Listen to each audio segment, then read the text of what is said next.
All right, so I've heard, you know, people are celebrating the layoffs of the federal workers. And I want to say that that's ridiculous for one thing. Uh, those people don't even know you. Like, why are you celebrating like them losing their job? But I think the reason why some people are doing this is because, being a federal worker was like the epitome of employment. You know what I mean? I know some people who work for the government, and one of them said, "I'll never go back to private sector," and it was simply because of job security. And, that always stuck with me that she said this. And this was 20 years ago. But it always stuck with me that she said that. And she climbed those ranks. I mean, she was an educated woman, or is an educated woman, and she just stuck with it. She traveled. She did all the things that working for the federal government allows you to do. She took advantage of every opportunity. Of course, she did her job just great. But when they said, "Hey, do you want to go here and work in this country?" Boom, she was gone. She wanted to travel, and she would take off. And I couldn't blame her for that. So, there is a sense of I'm just gonna say it, a sense of pride, working for the government. I wanted to work for the government for the longest time, ever since I, got out of the military. I've been trying to get in, trying to get in, trying to get in.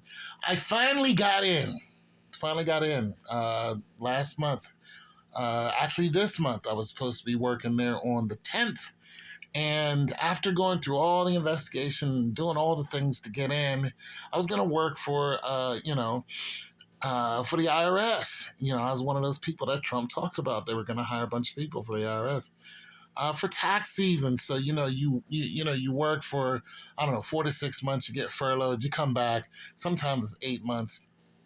But I didn't mind that. I didn't mind that at all. I was like, yeah, let's go. Furlough. I didn't mind that because I do other things besides that. I was like, I got other things going on. So boom, I was gonna get up and move down to wherever they were, and I moved all my stuff. And I was like, yeah, I was telling everybody I'm leaving. I was calling the people down in that city and saying, hey, I'm coming. How can I get my act together to move into a place? I was doing all the things you need to do to get in there. And then boom, as soon as Trump gets in, they send me that letter and say, hey, Trump froze all of government hiring. I was like, oh, okay. So they said, we have to resend your offer. Now, I had a hard offer. I was already in the door. I did everything to get in the door. The only thing I didn't have was a badge.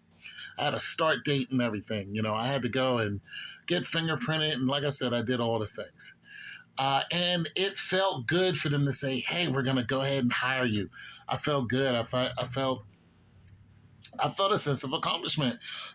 Now, mind you, I am educated. I have a degree. Or let me say that I have a degree, because there are a lot of people that are educated, they don't have a degree. They're educated. But I have a degree. My degree really didn't matter. I am ex-military. I think that might have mattered. But nonetheless, so I understand when a lot of people are saying, hey, there's probationary period, which I think mine was 3 months. And then I could apply to another job. And then after that, it's a year or so. Plus the bonuses. I want to talk about that. When you get into some of these positions, there is a bonus that they offer you. Now, it could be, 1,000, 2,000, 5,000, and then they give you this bonus in order for you to stay there for so many years. And then, you can move on. And or you can accept the bonus, especially if you don't have any moving privileges. They're not moving you to another state and you have to do it yourself. It costs money. So there's a sign-on bonus, and that may cover your moving expenses plus your first month and all this other stuff. And there's all kind of ways to get, good deals when you're moving into some place, especially when you have a hard offer that you can show people, hey, I'm going to be working for this entity. So I did all of that, and I was like, yeah, I'm going to take the bonus and blah, blah, blah, and I'm going to work there for, so long, and then boom. Or I'm going to stay there for a couple months, see if I can use my degree, elevate myself, and then pay it back. And the way you pay it back is just, month to month, you have to pay back so much. So, like I said, there is a sense of pride in saying, hey, I am a federal employee. That's a big deal, especially, a lot of people ain't got no job, or a lot of people are working positions that they don't want to work. And when they hear that you're a federal employee, they look up to you and go, you know what? You made it. You made it. You're going to always have a job. You're going to always have a paycheck. The women look at the men differently. They go, boom, you work for the government? Yes, I'll date you. I'm looking at you long term.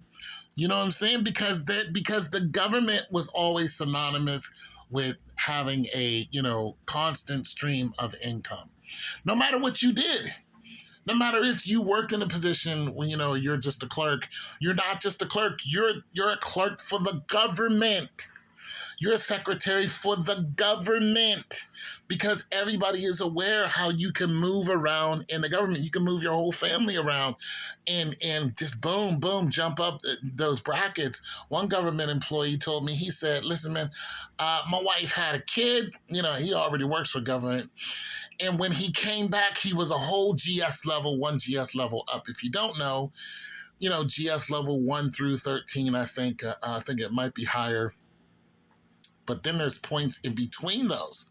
So GS level 1 and then 1.1. So there's stages 2, 3, 4, 5, GS level 2, stages in between. So this guy said he jumped up a whole GS level when he came back. And when you look at what he was making and then what they was paying him again, it's a beautiful thing. He's still working there, So I wanted to say that, for those of you who are celebrating, these people losing their job, that's ridiculous. I also want to say to you government people who are crying and you're upset, and that's understandable. That's understandable right now. But I think this is all going to flip on its head. I think the majority of the people who lost their job are going to get it right back, and it's going to be with the federal government. That's just what I think. You may cut down on the government. You may slim down on the government and weed out everything. And the way they're doing this is so abrupt. But I think 100% that they're going to go, you know what? We need more people, because you cut it down to a skeleton crew and you try to get all those people to do everything that the government needs done. You're going to find out very quickly that those people are going to be overwhelmed. It's your boy Tone 202. I'm out.